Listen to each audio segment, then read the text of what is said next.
So what's considered real then? Well, what is the state of things? Tangibility. That's what's real. What you can hold and feel.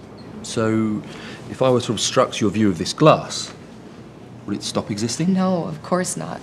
Reality is the state of things regardless of how they look or where they are then. Reality or not, the basis is founded in proof. The glass is still there. It occupies a physical space, and it's more than just an idea. Existence is reality. And reality is perception.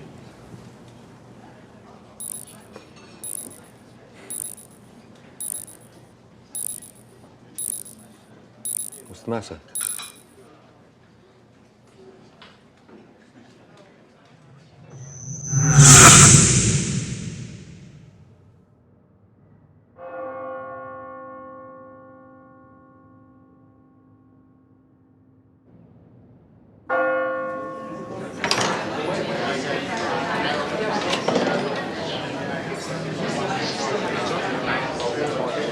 Hamish.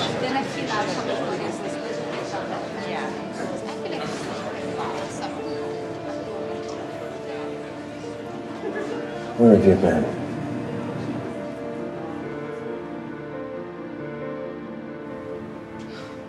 It's a little smaller than your other office.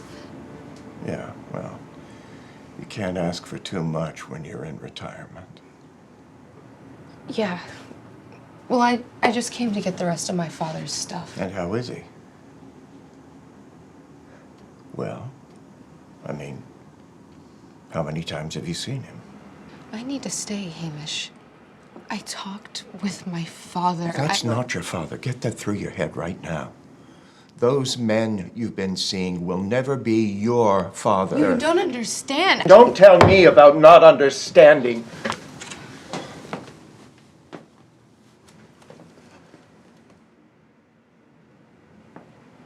It wasn't Connor's intention for the watch to be used like this.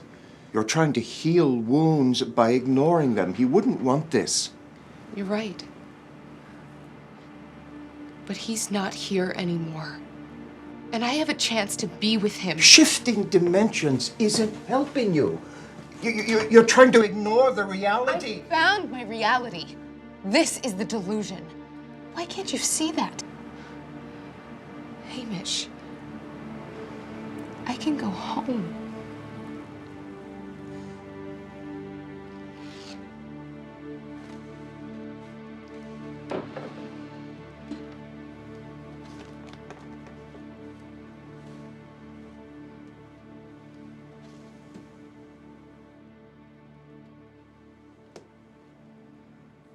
Bypass the limiter R39 and put this between sections Q9 and Q6. I want you to think about this one last time when you go home. For God's sake, Evelyn, this isn't traveling through time. You aren't going back and saving your father. You are going into a completely different dimension with a completely different timeline. Without the limiter, once you shift dimensions, you won't be able to come back. I won't need to.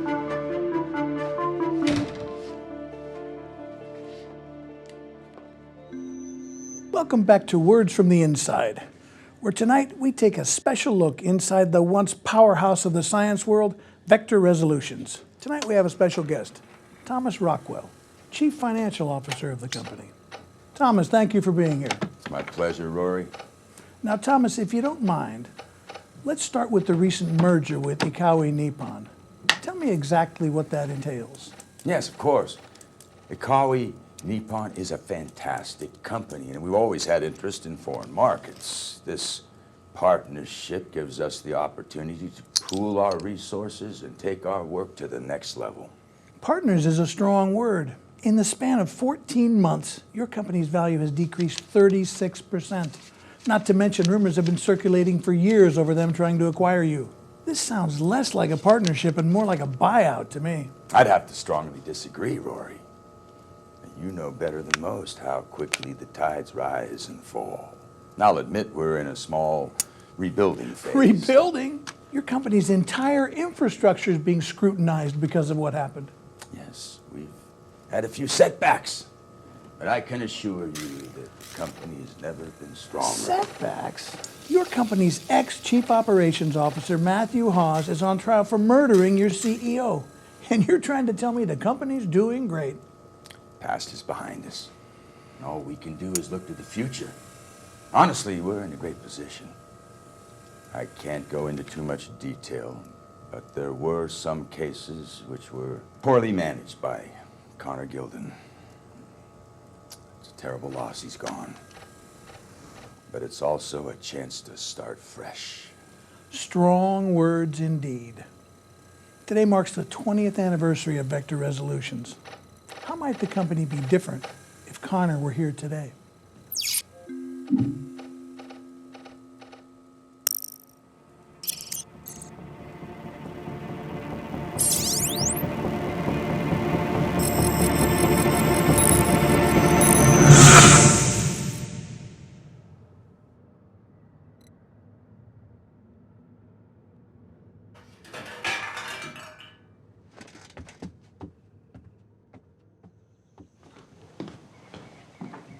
Hey, look who decided to wake up. I thought you were going to sleep through to the night. Sweetheart, you should probably get ready soon. We need to leave. Where are we going?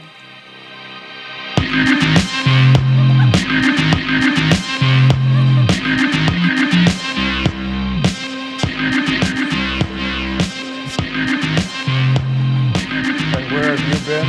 Hey, Moosh. Last time I saw you came up to my waist. Things have really changed around here. I know. They really have. Your father's done some amazing things for the company. Excuse me.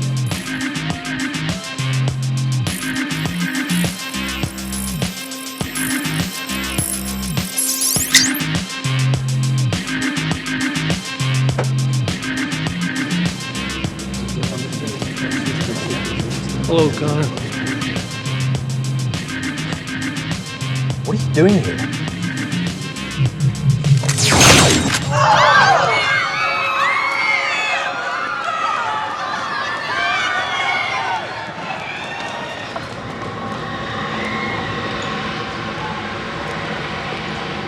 Jesus Christ.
Evelyn, sorry, sweetheart. I didn't hear you come in.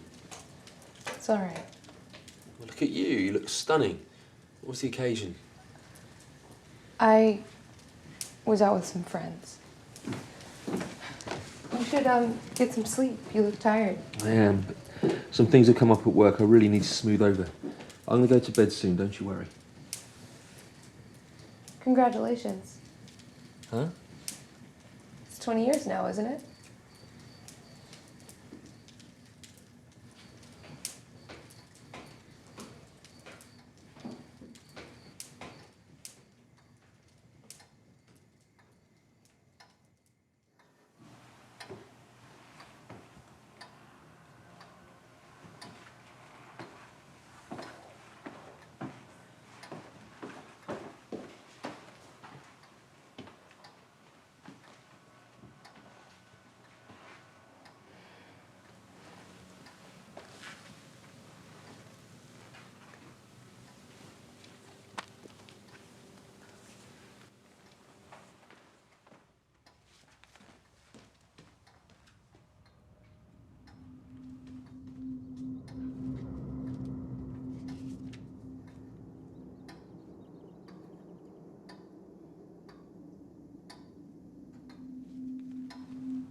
Why are you here, Evelyn?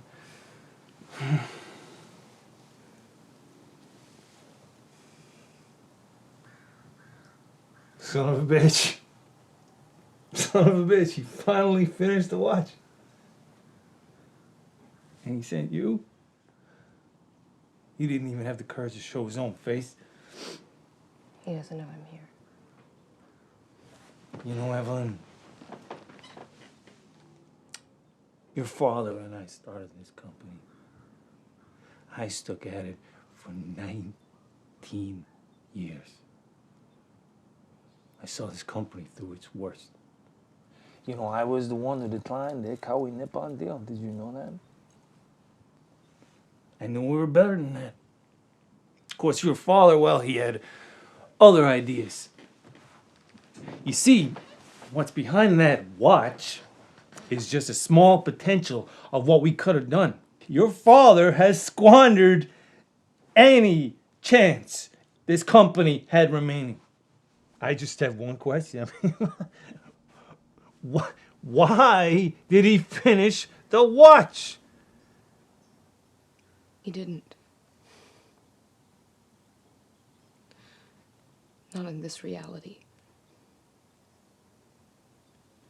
You know, the first time I used it,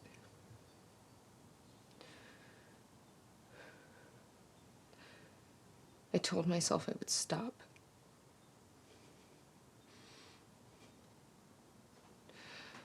I told myself it wasn't real. But you know what I've realized? I don't care. Why did you come here? You have murdered my father twice now. And I'm not gonna risk losing him again. Evelyn, nice way.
Hey.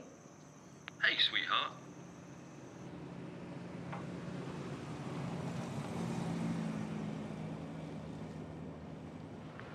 You know, we really should do this more often. You got a nice wiggle on you, girl. Why don't you wiggle it back to my place, though? There's a lot of unsavory characters around here. We just want to talk, though. We just want to talk. We should do something. Yeah, okay. Just wait here. Hey! Hey! Hello? Hey! What the hell are you doing? What do you think you're doing? Hey, I'm calling the cops!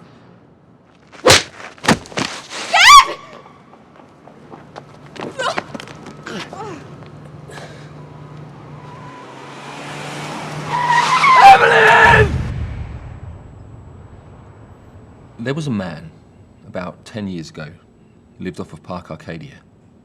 He was an interesting man, family man.